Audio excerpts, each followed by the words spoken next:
కృష్ణా జిల్లా మచిలీపట్నం బందరులోని ఓ బాలికపై పలుమార్లు లైంగిక దాడి చేసి గర్భిణీని చేసిన నిందితుడిని పోలీసులు అరెస్టు చేశారు. ఈ ఘటనపై ఇన్ఛార్జి డీఎస్పీ ధర్మేంద్ర మీడియాకు వివరాలు వెల్లడించారు. నిజాంపేటకు చెందిన రఘు తన ఇంట్లో అద్దెకు ఉంటున్న బాలికను లైంగికంగా దాడి చేశాడని తెలిపారు. బాధితురాలి తల్లి ఫిర్యాదుతో నిందితుడిని అరెస్టు చేశామన్నారు. నిందితుడిపై ఫోక్సో కేసు నమోదు చేశామన్నారు. నిన్న అంటే 18/3/2026 మచిలీపట్నం నిజాంపేటకి సంబంధించిన ఒక స్త్రీ వచ్చి తన మైనర్ కూతుర్ని తన ఇంటి ఓనరే రేప్ చేసేదని ఒక రిపోర్ట్ ద్వారా ఇవ్వటం జరిగింది. అమ్మాయి చదువుకోవటం వల్ల, అమ్మాయి ఎగ్జామ్స్ ఉండటం వల్ల నిన్న ఎగ్జామ్స్ కంప్లీట్ అవ్వాయి కాబట్టి ఇప్పుడు వచ్చి ఇస్తున్నాం అని చెప్తూ ఇచ్చింది. ఆ రిపోర్ట్ సారాంశం ఏంటంటే, ఆ మైనర్ గర్ల్ని నిజాంపేటలో పేరెంట్స్తో పాటు అమ్మాయి అద్దెకుంటుంది. అద్దెకున్న ఓనరు గత డిసెంబర్ 2025 డిసెంబర్ 31 అతని భార్య, అతనికి ఇద్దరు ఫీమేల్ కిడ్స్ చిల్డ్రన్స్తో బయటకు వెళ్తున్నాం బందర్ సెంటర్కి, కోనేరు సెంటర్కి, నువ్వు కూడా రామ్మా అని తీసుకెళ్ళాడు కోనేరు సెంటర్కి. కోనేరు సెంటర్లో డిసెంబర్ 31 అంటే కొంచెం టైం పడుతుంది కదా, టైం తీసుకుని 1 గంటకు వచ్చేటప్పుడు వాళ్ళ పేరెంట్స్, అమ్మాయి తల్లిదండ్రులు, విక్టిమ్ తల్లిదండ్రులు ఇంట్లో పడుకోవటం, అంతకుముందే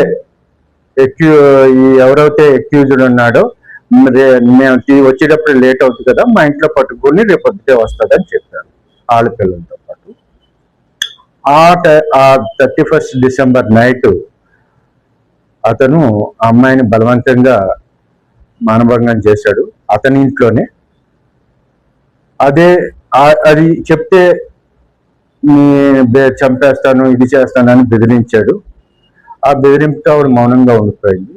తర్వాత ఇంకో సందర్భంలో జనవరి 24వ తారీఖున వాళ్ళ పిల్లలతోనే పాటు ఉంటుందని ఉద్దేశంతో ఆ మిషన్ మీద మళ్ళీ బయటికి తీసుకెళ్ళి సినిమాకి, సెకండ్ షోకి ఫ్యామిలీతో మళ్ళీ మీ లేట్ నైట్ కదా మా ఇంట్లో పడుకుని వస్తుందని చెప్పి వాళ్ళ ఇంట్లో పడుకోబెట్టి వాళ్ళ వైఫ్ చిల్డ్రన్ పడుకున్న తర్వాత ఈ అమ్మాయి మీద మళ్ళీ రెండోసారి ఫోర్స్ఫుల్ రేప్ కమిట్ చేసి, అలాగే థర్డ్ టైం కూడా వీరంతల్లి జాతర ఫిబ్రవరి నెలలో ఉయ్యూరులో జరిగింది. అప్పుడు కూడా అమ్మాయిని తన భార్యకి పిల్లలకి సహాయకురాలుగా తీసుకెళ్ళి మళ్ళీ లేట్ నైట్ అవ్విందని మా ఇంట్లో ఉంటుందని చెప్పి మళ్ళీ ఆ టైంలో కూడా ఆ రోజు రాత్రి కూడా అతను రిపీటెడ్గా మానభంగం. ఈ తల్లికి ఈ అమ్మాయికి నెలసరి రాపోయేటప్పటికి అనుమానం వచ్చి డాక్టర్ కొంచెం ఫీవరిష్గా ఉండటం వల్ల అమ్మాయి ప్రవర్తనలో కూడా ఒక భయంతో ఉండటం, బయటికి రాకపోవటం, ఇవన్నీ గమనించి ఆవిడకి ఏదో అనుమానం వచ్చి తీసుకెళ్ళింది గవర్నమెంట్ హాస్పిటల్లో. ఎక్కడో ఒక హాస్పిటల్లో చెక్ చేస్తే ఆవిడ ప్రెగ్నెన్సీ పాజిటివ్గా చెప్పి అంతలోకి ఎగ్జామ్స్ వచ్చాయి. తన కూతురు జీవితంలో ఇది పడిపోయింది, ఎగ్జామ్స్ పోతాయేమో. ఎగ్జామ్స్ అన్ని అవ్విన తర్వాత పోలీస్ స్టేషన్కి వచ్చి నిన్న మాకు అమ్మాయి తల్లి వచ్చి రిపోర్ట్ ఇచ్చింది. దీని మీద అతను ఒక దేవాలయంలో అర్చకుడు, పూజారి.